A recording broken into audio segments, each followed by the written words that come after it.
Thank you, Zeddy. Hi, how's everybody doing? One second. Yeah, even I have to follow the rules. So,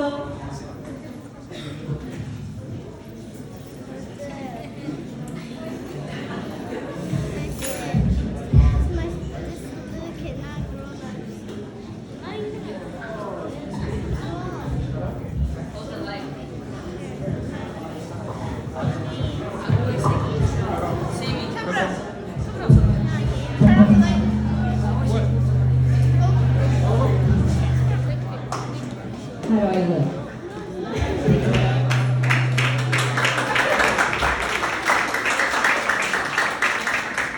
So, good afternoon, everyone. My name is Helen Casa.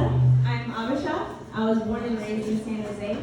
I'm 20 years old, a senior at Santa Clara University, and I'll be honest, I tried to write a speech about being Abisha in America. Is the mic open? Yeah, okay. I tried to write a speech about being Abisha in America, and halfway through, I had this exciting realization that I'm not writing a speech for a room full of people who know nothing about being Abisha. So why am I going to tell you about my experience as if it represents all of us? You know, because oftentimes I'm preset to speak on behalf of my community because I'm usually the only one present to represent.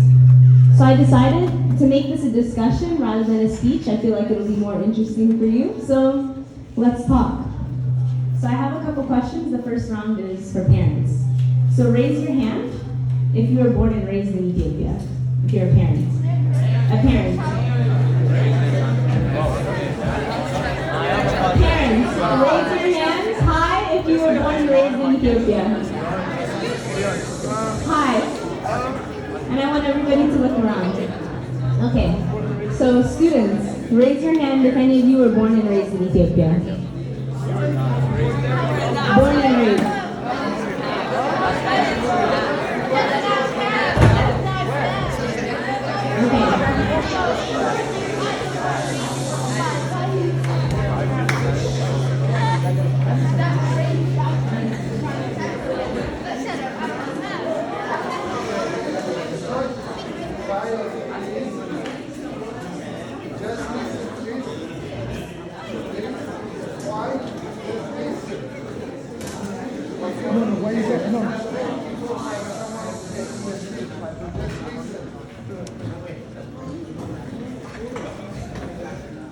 Okay, parents, please raise your hand if you were born in the U.S., born and raised.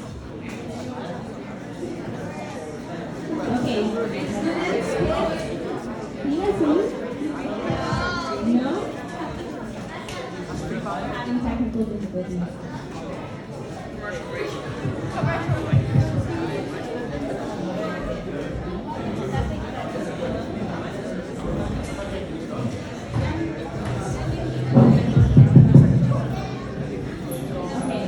Students, raise your hand if you were born and raised in the United States.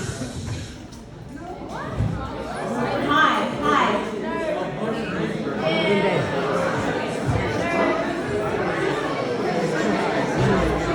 Raise your hand if you grew up as one of the few or only Ethiopians in your neighborhood.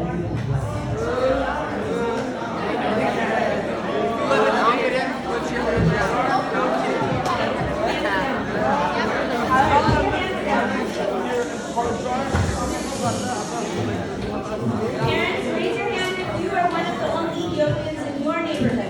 Parents. Raise your hand if you grew up as a parent with Ethiopians everywhere. Today?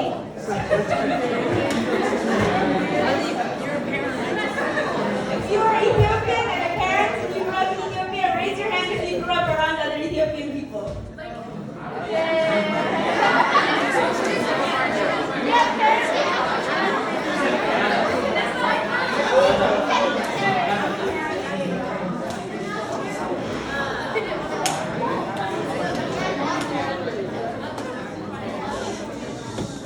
Students, how many of you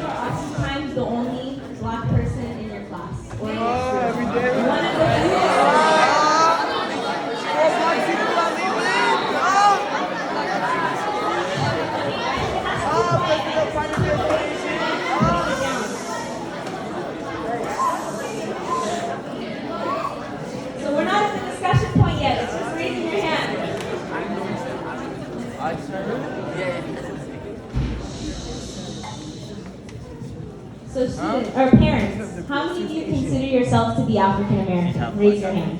Parents. There's two? Okay. How many of you only consider yourself to be Ethiopian American? Parents. Raise your hand high. I need everybody's participation.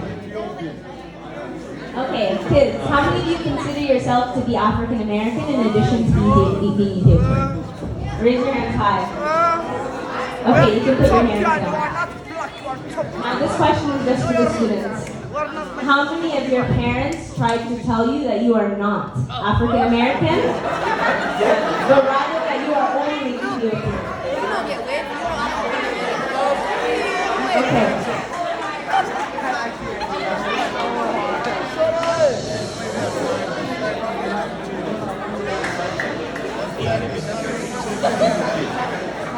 So from that activity, if it went a little quieter, maybe we would all see that, there's a huge disparity between our parents' experiences and ours.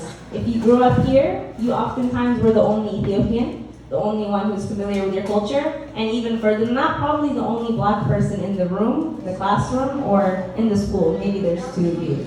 Ethiopian parents growing up in Ethiopia, or even some of you guys who grew up in Ethiopia, were surrounded by other Habesha people, so your identity most likely wasn't tied around that. So, like I said, I want this to be a discussion, so I want to hear about those experiences from anybody, just popcorn. How does it feel to be the only one, and what situations have you been in? Go ahead.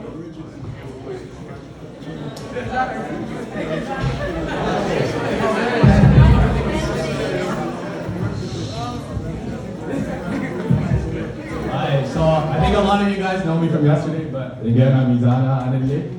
So I'm 19, I'm currently at West Valley, second year, I'm about to transfer. But when it comes to this black identity, African American identity, my father told me I don't believe in that, and I don't believe in that too. I share that commonality with him. And one of the main reasons why I don't is because I don't like to call myself something that Europeans or white people have, quote unquote, white people have created. So my father always used to tell me, you're Ethiopian, you're Habesha, and you're Gojani. So I know, you guys don't know, I know you guys don't know, but it's a problem in Ethiopia. Then, even though my father said this, I questioned this myself too.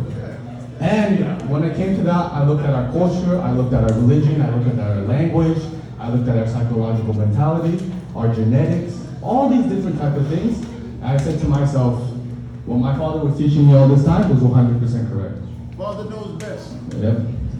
Amen. So when it comes to that, and just to say my last point is that if we don't take care of ourselves as Ethiopians, and as our first and foremost, like our family, our church, our community, how can we take each other as quote-unquote blacks when there's 900 plus million people of them? The most important thing we have to focus on is our identity as Ethiopian. Then we can move on from there. And everybody should do the same. I don't care if you're from Nigeria, Jamaica, whatever, they should focus on that first. Then, as we get better, we can go up something from there. But that's the most important thing. We build ourselves first.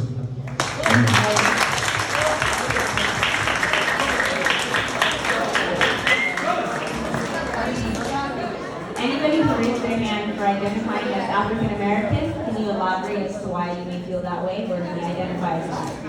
There's no right or wrong answer. I just want to hear how everybody's feeling.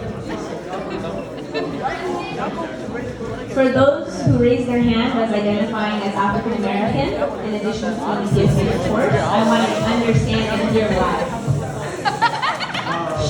Hello, I'm Daniel. So, why I would identify as African American is even if I identify as Ethiopian, society views me as African American. So I guess I'll just have to conform to society and just be African American. You know what I mean?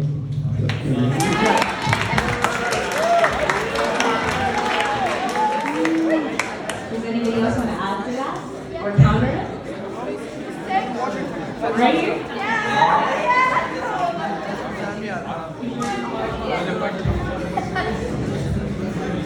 So for those who raise their parents identifying as African American in addition to Ethiopian? Why do you feel that way, or why do you not? I mean, I'm born in Ethiopia and raised in Ethiopia too, but they always tell me that like I'm Ethiopian or Habesha, not a Black American. But if you're living in this society, you gotta admit to the fact that you're Black, and the color wouldn't change and stuff.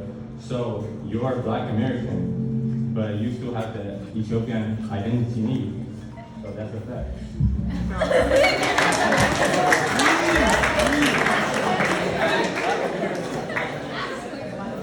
Any parents who want to share, you taught your kids that you're Ethiopian, you're not African American, what the mentality and logic? I promise, the points won't hit as hard if nobody can hear what I'm saying. What I was saying is that y'all got to realize and remember that how y'all doing? My name is Lion. No respect to everybody. What I'm trying to tell all the young brothers and sisters here, that you have to study your story, not his story, your story. You are all of royalty. Whether y'all realize this or not, it's very important that you study your history, your story, and your heritage is so deep and majestic. Ethiopia was always mentioned in the Bible. For one thing, maybe inspired me about Ethiopia. Ethiopia was always in the Bible. Ethiopia was the only nation in Africa that was never colonized, never changed. You understand what I'm saying? So it's very important.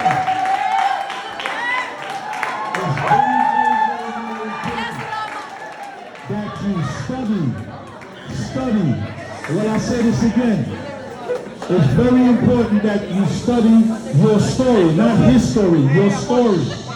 Read the book, go online. You guys always have your phones. Go online and look up Ethiopia and study the history and your story and your heritage is of royalty. Peace.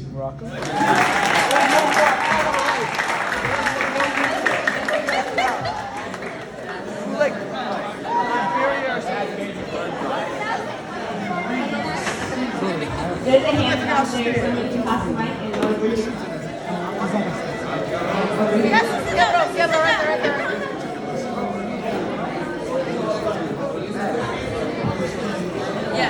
No, Liberia was never colonized.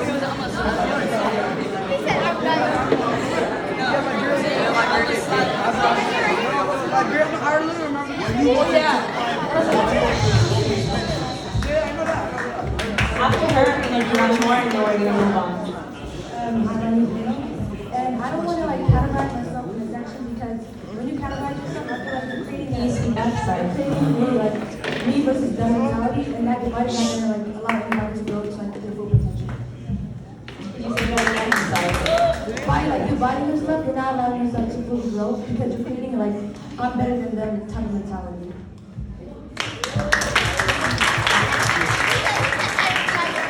So we have one more.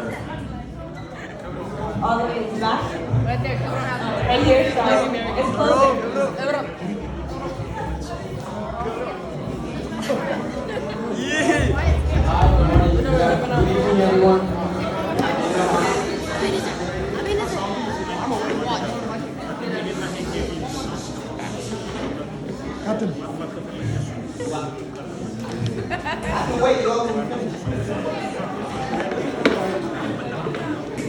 Good evening, everybody. As you know, my name is Kimo Madane. Me, as a person, I was raised back home in Ethiopia, and I was raised there, so I don't consider myself African American because people here use that African American as something that happened in the past, the slave history. So the fact that we're considered African Americans, that's separating us from who we are. So what we got to do is consider ourselves Habesha and be proud of that. I see so many Habesha people, they're like, I can be Habesha, I can be wrong. I got a question to you. Does that change the fact that you're Black though?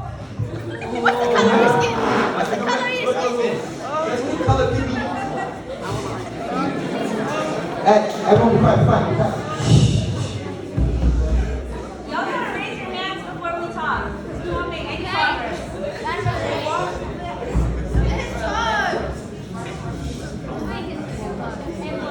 a good question for me.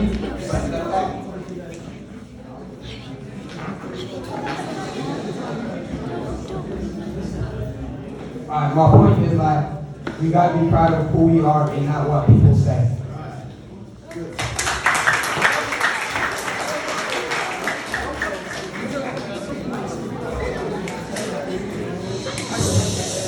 If you want to speak, you have to raise your hand so that we can hear everybody. So basically, I just wanted to what he said earlier, how he said black is like a label that Europeans kind of came up with. But there's also like another side to the coin how like when we like accomplish things through our history, like Ottawa, like when you go through newspaper archives, we look back at things, type of like Ethiopia in the 1890s, like newspapers will come out and say that we're not black. And they tried to paint Menelik as like as lighter skin, and they tried to say he was Phoenician or Arab, just to diminish the fact that we beat them. So it's actually a pretty big deal. So, and that's why I identify as black, and me and Ethiopia and Habesha. So, yeah.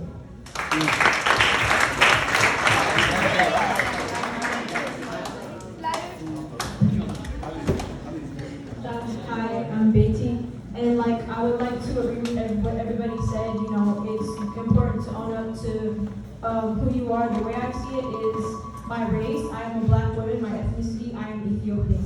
Because at the end of the day, if a police officer stops you, I'm not gonna say I'm not black. I'm Ethiopian, so don't kill me. You know. So.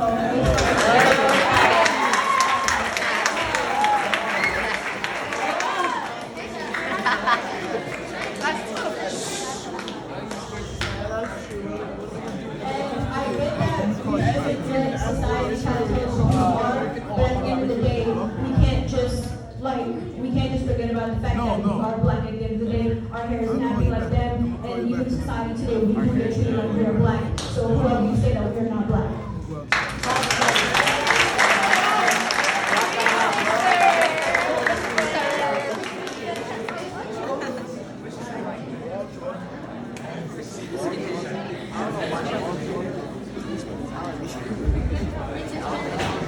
Is that everybody?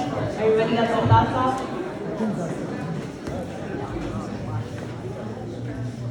Oh, we have a parent. Round of applause for our first parent participant.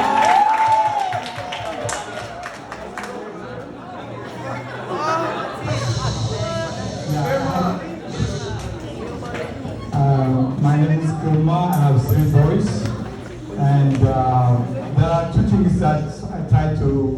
I don't remember trying to specifically address this problem, but I would like to say what I really think about things.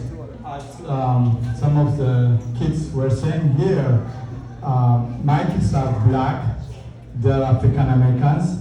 That is how the society is gonna treat them and see them.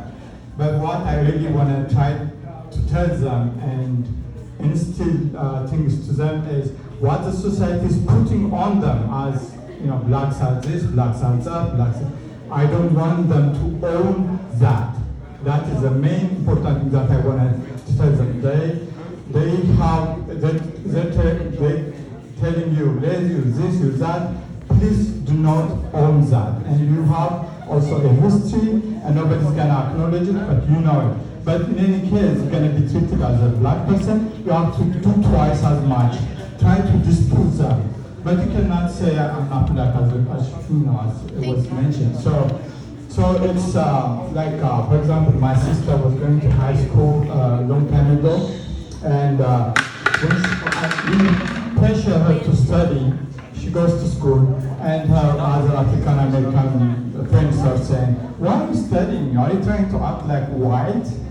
That kind of comments have been said. I didn't want her to own that. I wanted her to work, I wanted her to perform, I wanted her to do as much as possible.